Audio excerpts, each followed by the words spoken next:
depan.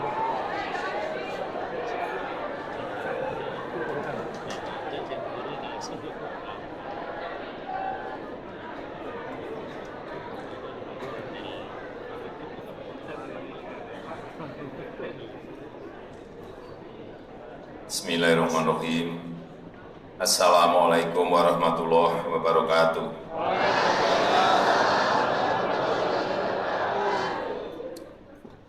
Yang saya hormati Menteri Pendidikan dan Kebudayaan dan Kepala Staf Kepresidenan, yang saya hormati Rektor Universitas Muhammadiyah Jember, serta seluruh guru besar, seluruh sivitas akademika Universitas Muhammadiyah Jember, para dosen, para pegawai, serta seluruh mahasiswa yang saya banggakan, hadirin dan undangan yang berbahagia. Ini yang pertama kali saya masuk ke sebuah universitas ditemani oleh Ibu Iriana.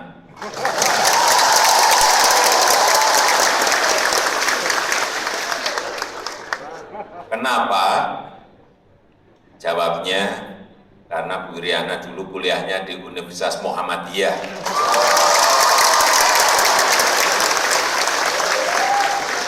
Di Solo, di Surakarta. Jawabannya itu.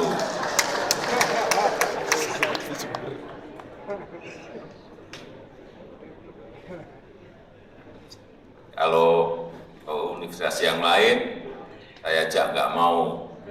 Saya di rumah saja. Gitu. Tapi begitu diajak ke Universitas Muhammadiyah Jember, saya ikut. Gitu.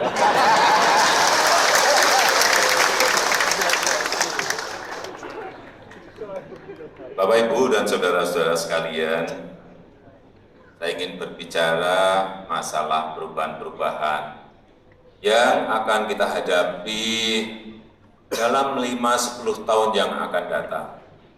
Karena perubahan sekarang ini begitu sangat cepatnya. Ini adalah masa transisi yang harus kita antisipasi. Perubahan sangat cepat sekali.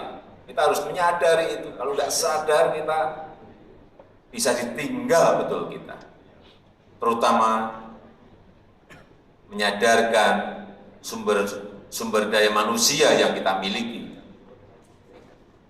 Kita harus sadar betul. Kalau tidak, saya nggak bisa bayangkan.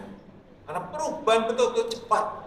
Coba kita lihat dari internet, kita baru belajar, ganti lagi ke mobile internet, baru belajar, ganti lagi ke artificial intelligence. Sekarang kan pegangan, terutama anak-anak muda, pegangannya hanya gadget, hanya gawai, hanya smartphone, udah pegang gini. Misalnya pergi ke sebuah negara, pergi ke sebuah kota,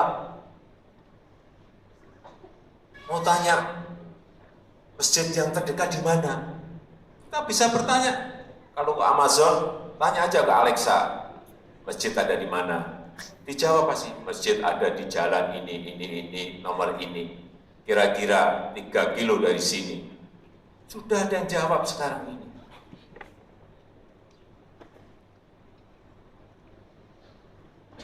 Orang lain, Elon Musk sudah berbicara masalah Tesla. Mobil nanti akan berubah berganti. Transportasi dari satu tempat ke tempat yang lain juga sudah disampaikan oleh Elon Musk, yaitu Hyperloop, yang bisa memindahkan orang dari satu tempat ke tempat yang lain begitu sangat cepatnya.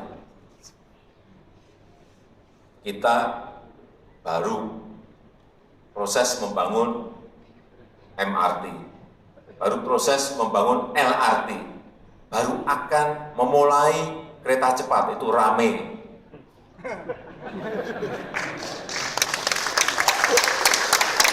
Rame belum dimulai gitu, udah 2 tahun. Ini sudah ada hyperloop gitu. Inilah proses perubahan yang teknologi yang cepat sekali, terutama IT cepat sekali. Elon Musk juga berbicara masalah pengelolaan ruang angkasa, masalah pembayaran. Dulu mungkin 3-4 tahun yang lalu orang berbicara PayPal.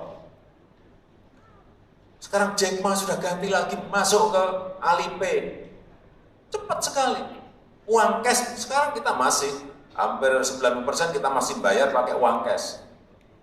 Ada yang sudah mungkin pakai kartu kredit, tapi sekarang itu sudah nggak kepakai semuanya. Kalau ini nanti datang ke kita, semuanya dengan PayPal atau Alipay, dengan smartphone, nih bayar pakai itu. Di tik pinnya udah uang kita ketarik dari bank. Inilah perubahan-perubahan yang harus kita antisipasi. Karena apa? Kalau kita tidak siapkan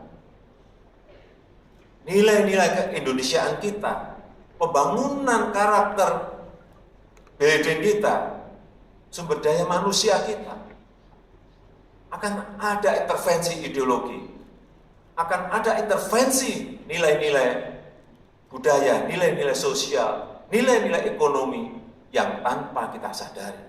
Bisa lewat Facebook, bisa lewat Twitter, bisa lewat Instagram, bisa lewat pet, bisa lewat video blog. Cepat sekali, kaget nanti kita. Loh, anak-anak kita kok sudah bergerak ke utara? Padahal harusnya yang benar ke selatan. Inilah yang harus kita antisipasi. Pola interaksi sosial jelas akan berubah. Jelas akan berubah. Karena orang nantinya 5-10 tahun yang akan datang tidak akan baca yang namanya generasi Y yang mahasiswa-mahasiswa sekarang ini. 5-10 tahun yang akan datang pegangnya hanya ini. Mau cari berita nggak mau baca koran. Klik.com, klik, baca online, klik, mau lihat TV, nggak mau lagi lihat TV nantinya. Ini sudah perkiraan ini sudah terjadi di beberapa negara. Lihat TV tidak lagi. Mau pengen apa, klik. Sekarang kan Netflix sudah, nanti klik sudah, lihat video-video film. Perubahan-perubahan seperti itu yang harus kita sadari. Jangan sampai nilai-nilai keindonesiaan, nilai-nilai keislaman kita tergerus karena infiltrasi ekonomi, infiltrasi nilai-nilai budaya, infiltrasi nilai-nilai sosial kita. Kita harus sadar semuanya bahwa itu tidak bisa kita tolak. Karena keterbukaan yang sudah.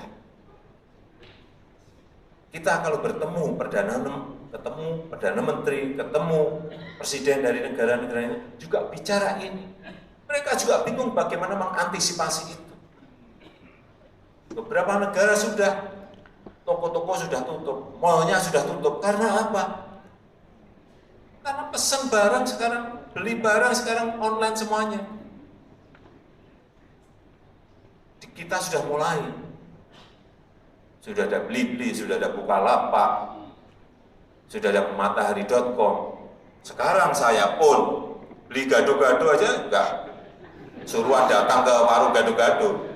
Saya minta GoFood, dikirim gado-gado, datang gado-gado. Pesen sate, nggak usah datang ke warung sate. Saya minta GoFood, setengah jam sudah datang sate yang saya inginkan, dibayar. Ini perubahan nanti akan cepat sekali. Dan mungkin bisa lebih cepat, lebih maju. Oleh sebab itu, saya titip terutama kepada PP Muhammadiyah, baik yang ada di cabang Jember maupun secara umum di seluruh Indonesia. Perubahan-perubahan ini yang harus diantisipasi. Jangan sampai sekali lagi nilai-nilai keindonesiaan, nilai-nilai keislaman kita tergerus gara-gara kita tidak siap mengantisipasi.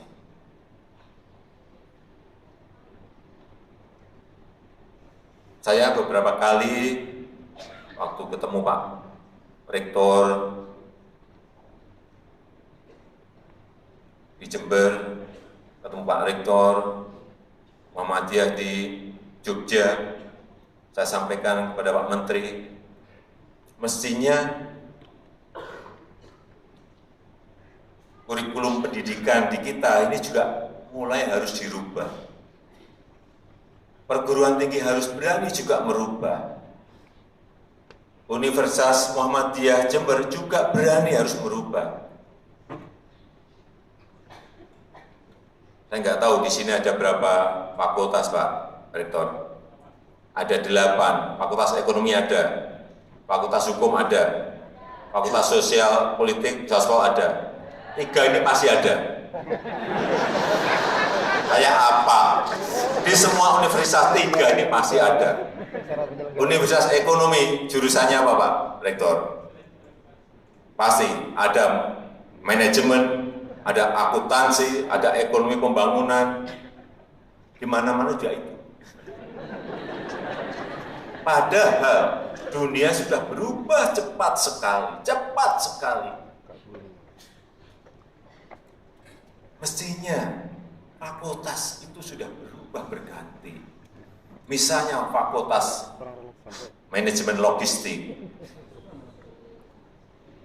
fakultas manajemen retail, ya kan udah berubah.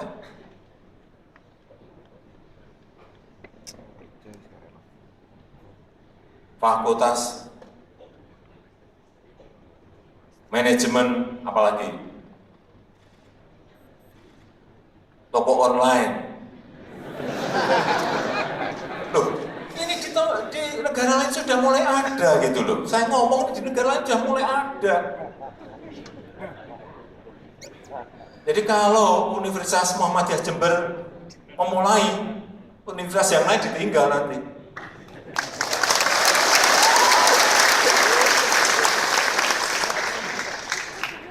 Ya harus berani. Jangan kita linier berpikir, jangan kita monoton berpikir, jangan kita rutinitas berpikir. Ini kejar-kejaran. Tapi basic nilai-nilai keagamaan, nilai-nilai keislaman kita, nilai-nilai keindonesiaan kita itu sudah baku harus. Tapi hal-hal yang seperti tadi saya sampaikan, kalau kita tidak mengejar, mestinya juga ada fakultas misalnya yang ramai sekarang, yang ramai apa? Fakultas misalnya, fakultas animasi, fakultas e-sport,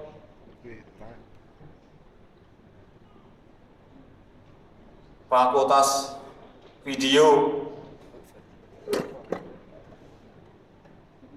ya kan? Yang memang yang karena memang sekarang ini perubahannya ke sana. Orang berjualan tidak di toko lagi, tidak di mall lagi, sudah di online.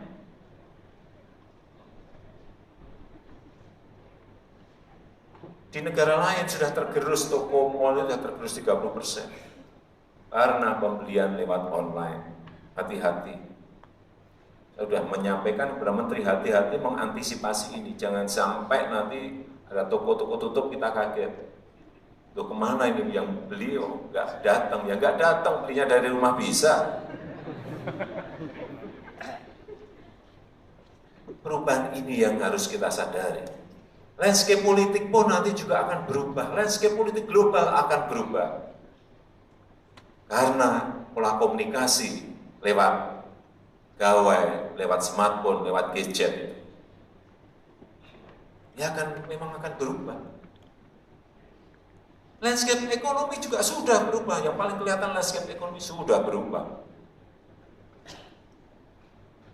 Landscape politik coba. Dulu saat saya ketemu, sebulan sebelum referendum Brexit, saya ketemu Perdana Menteri David Cameron. Saya tanya, PM Cameron gimana? Referendum? Presiden Jokowi menang. Kalau kalah pun, ya kita menang sedikit. Jadi menang sedikit dianggap kalah.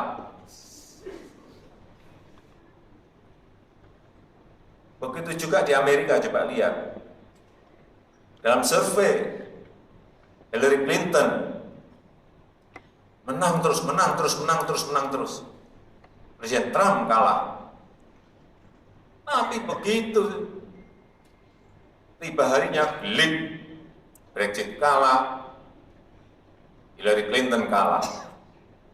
Apa yang terjadi? Dalam menit-menit terakhir, perubahan itu terjadi karena isu di sini. Taktik, kalah isu. Ini yang harus kita antisipasi.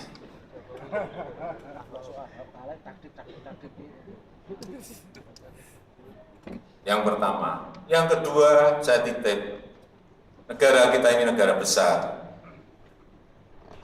17.000 pulau, 516 kota kabupaten, 34 provinsi, 714 suku yang berbeda-beda, 1.100 lebih bahasa lokal yang berbeda-beda. Inilah anugerah Allah yang diberikan kepada kita bangsa Indonesia. Ini sudah menjadi hukum Allah, sudah menjadi takdir kita bahwa kita ini memang hidup di dalam alam keragaman yang amat banyak. Agama beda, suku beda, tinggal di pulau yang berbeda-beda. Pada saat saya bertemu dengan Sri Baginda Raja Salman, bertemu dengan Emir Qatar, Syekh Tamim, ketemu dengan Emir Uni Emirat Arab, Syekh Mohammed, ketemu Dr. Ashraf Ghani, Presiden Afghanistan, saya bertemu. Saya sampaikan, Indonesia memiliki 17.000 pulau, 714 suku, dengan agama yang berbeda-beda, memiliki 1.100 lebih bahasa lokal. Beliau kaget, benar Presiden Jokowi. Nggak ada yang percaya kalau seperti itu. Ternyata informasi kita ke sana itu kurang.